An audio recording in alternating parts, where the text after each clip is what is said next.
예, 김무성 대표의 둘째 사위가 다시 세간의 입에 오르내리고 있습니다. 이 변호사 선임계 제출을 하지 않고 이 고검장 출신의 변호사가 이 몰래 변호를 맡았다라는 얘기인데 이게 어떤 얘기입니까? 그러니까 이제 선임계라고 하는 게 뭐냐면 정상적으로 변호사가 사건을 수임을 했었을 때 내가 앞으로 검찰이나 법원에 가서 이 사람을 변호합니다라고 신고를 하는 절차거든요. 그런데 그 절차를 밟지 않고 그냥 변론을 맡았다는 거고, 변론을 맡았다는 증거 자체가 그래서 없는 거예요. 그래서 누가 그런 어떤 뭐 검찰 수뢰에도 안 나타나고 법원 수뢰에도 안 나타나는데 이렇게 선임계를 제출하지 않고 사건을 맡는 이유가 한 3가지 정도로 볼 수가 있는 게, 첫 번째로는 청탁이죠. 정상적인 어떤 뭐 법적 절차에서 변호를 하는 게 아니라 정말 자기의 과거의 출신을 이용해서 청탁을 하기 위해서 선임계를 내지 않는 경우. 정관예우 같은 그렇죠. 거죠. 예, 정관예우고, 두 번째로는 정관예우 금지법의 법령에 의해서 일정한 지역, 자기가 퇴임한 이후 1년 동안에 그 지역에서 활동을 할 수가 없거든요. 근데 이렇게 선임계를 내지 않고 맡으면, 그러고 나서 법원에 나가지 않고 그냥 전화로만 변론을 하게 되면 그 제한을 벗어날 수가 있고요. 세 번째로는 탈세죠. 이런 몇 억을 받든지 간에 세금을 아무것도 안 낼 수가 있기 때문에 그 3가지 이유 때문에 가끔 극히 일부 정관예우를 받으시는 변호사들이 이런 방법을 쓰죠. 물론 이 변호사는 이런 얘기를 합니다. 이준용 신라개발회장과 친분 때문에 사건을 맡았다. 그리고 김무성 대표의 둘째 사위가 이 사람이 될 줄은 몰랐다. 그러니까 친분 때문에 맡았다는 거는 뭐 어떤 그런 관계는, 금전적인 어떤 그런 관계는 전혀 없다라는 것을 말하는 건데, 자, 근데 어쨌든 맡으면 그냥 내지, 그거. 근데 제가 참 궁금한 게 또 있어요. 선임계를 안 내면 그 선임계 안 낸 변호사는 사건의 진행 상황을 알 수가 없을 텐데요. 선임계를 안 내도 맡을 정도의 변호사라면 과거에 본인이 취직했던 데의 현직 예전 부하 직원들을 통해서 얼마든지 알아볼 수 있을 정도의 능력이 있으니까 이렇게 선임계를 안 내고도 하죠. 법적으로는 경찰 수사 초기 단계에서부터 그 입회를 하려면 선임계를 내지 않으면 입회 자체도 안 시켜줘요. 그렇기 때문에 선임계 받고 입회시키거든요. 경찰 조사할 때도. 근데 이거는 안 낼 정도 되면 지금 양 변호사님 말씀하신 것처럼 안 내도 다 할 수 있는 거죠.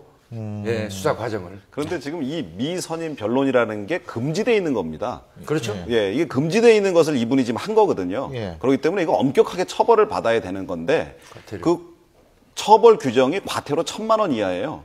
그러니까 이건 너무나 지금 전관예우를 우리 땅에서 뿌리를 뽑아야 법적 형평성을 국민들한테 골고루 혜택을 줄 수 있는데, 처벌 규정이 너무 낮은 거죠. 그러니까 1억 받고서 1,000만 원 과태료 내면 남는 장사인데 그걸 누가 안 하겠습니까? 그러니까 지금 좋게 얘기해서 전관예우라고 표현을 하는데, 저는 정말로 이게 선배 청탁이죠. 선배 부탁이고, 용어를 저는 바꿨으면 좋겠고요. 지금 사실 우리가 이제 뭐 각종 이렇게 뭐 경제계, 뭐 정계 여러 가지들 얘기하면서 이제 거기가 좀 약간 부패가 많다 이런 얘기를 하는데, 사실 법 쪽의 자정 노력도 저는 매우 필요하다고 봅니다. 그런 차원을 한번 말씀을 드리고 싶고, 또 한 가지로 이번 이게 드러남으로 해서 김무성 대표는 비교적 좀 혐의를 벗은 것이 아닌가 그런 생각이 들어요. 사실은 지난번에 그 이제 마약을 했던 그 사위, 둘째 사위입니다. 그 사위가 뭐 양형에 있어서 뭐 김무성 대표가 혹시 무슨 뭐 작용하지 않았냐 이런 의혹을 받았는데, 전관예우 가지고 받았구나. 이런 것이 사실 드러났기 때문에 김무성 대표로 봐서는 비교적 우리가 그걸 단정적으로 얘기할 수는 없지만 그 부분 때문에 의혹을 또 제기하시는 분들도 있어요. 이분이 왜냐하면 얘기할 수는 없죠. 이게 어떻게 된 문제가 된 변호사가 이제 또 출마를 준비하고 있기 때문에 그것 때문에 혹시 더 봐준 게 아니냐는 그 또 의혹을 제기하는 분도 있는데, 그래서 거기에 대해서는 출마 준비도 이제 우리가 확인을 해봐야 되는 사안이죠. 그렇게 보기에는 김무성 대표가 또 오픈 프라이머리를 주장해왔기 때문에 그것도 안 맞는다 해서 여러 가지로 하여튼 화제를 많이 낳고 있습니다. 그러면 오픈 프라이머리가 꼭 돼야겠네요.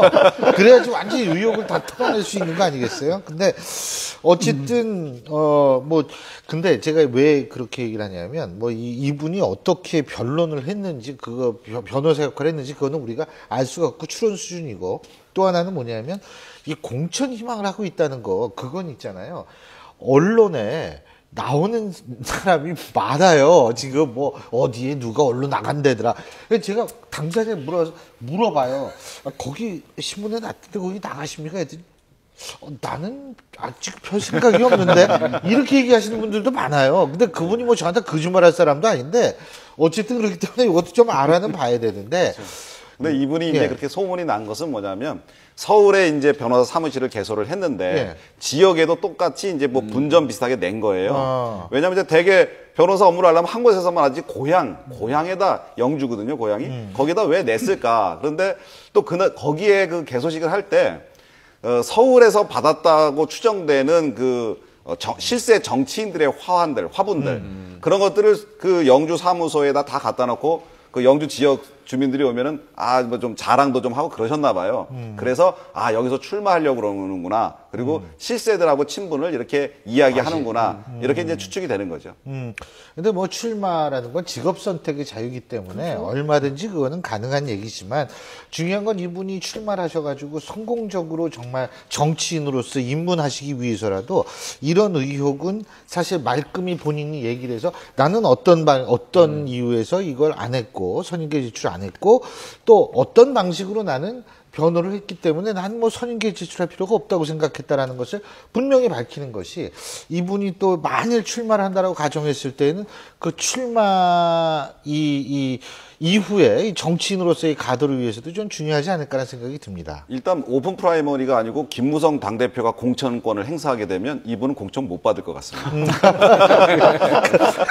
근데 오픈 프라이머리 그거 여야 대표가 뭐 만난다는 얘기도 뭐 간혹가다 들리고 그러니까 그건 어떻게 돼야 되는지 한번. 근데 이게 시간이 지금이 오늘이 며칠이죠? 22일 아니에요. 22일이면은 두 분이 한번 만나는 건 필요할 것 같아요. 하여튼 대화를 하는 것은 뭐 빅딜을 하든 뭐 스몰 딜을 하든 간에 하여튼 선거법 관련해서 하는 것은 나쁘지 않을 것 같습니다. 그렇죠. 아니 변호사분 때문에 갑자기 주제가 다시 정치로 갈 뻔했어요. 자, 저희 다음 주제 한번 넘어가 보겠습니다.